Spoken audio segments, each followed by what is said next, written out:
എന്നല്ല, ആരാ മനസ്സിലായില്ല? കാർത്തുമ്പി. ആര് കാർത്തുപ്പി? ആരും കാറ് തുപ്പിയൊന്നുമില്ല. എന്റെ പേരാ ഞാൻ പറഞ്ഞത്, കാർത്തുമ്പിന്ന്. നിന്റെ പേര് ഊരുവെന്ന് എനിക്കറിയണ്ട. എന്തിനാ വണ്ടി കയറിയിരിക്കുന്നതാ ചോദിച്ചേ? എന്നോട് കേറിയിരുന്നോളം പറഞ്ഞു. ആര്? ആ, ഒരു കിളവൻ.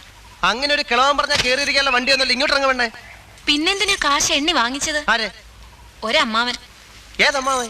എനിക്കൊന്നും അറിഞ്ഞൂടാ, പോയി ചോദിക്കേ. അയാളാ ഷാപ്പിലുണ്ട്.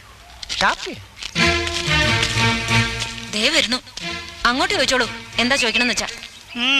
അമ്മാവാ, ദേ ഇയാൾ എന്തൊക്കെയോ പറയുന്നു. മര്യാദയ്ക്ക് സംസാരിച്ച് ചവിട്ടേണ്ട. ഇയാളാണോ ഈ പെണ്ണിന്റെ കാശ് വാങ്ങിയത്?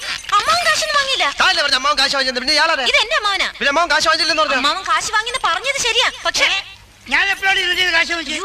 അമ്മാവൻ കാശ് വാങ്ങിന്നല്ല ഞാൻ പറഞ്ഞത്. പറഞ്ഞു അമ്മാവൻ കാശ് വാങ്ങിച്ചെന്ന് പറഞ്ഞു. എന്റെ അമ്മാവൻ കാശ് വാങ്ങിന്നല്ല ഞാൻ കാശ് വാങ്ങിച്ചത്. നുണച്ചിനെങ്ങാനും പറഞ്ഞാലുണ്ടല്ലോ. പിന്നെ നുണ പറയുന്നത്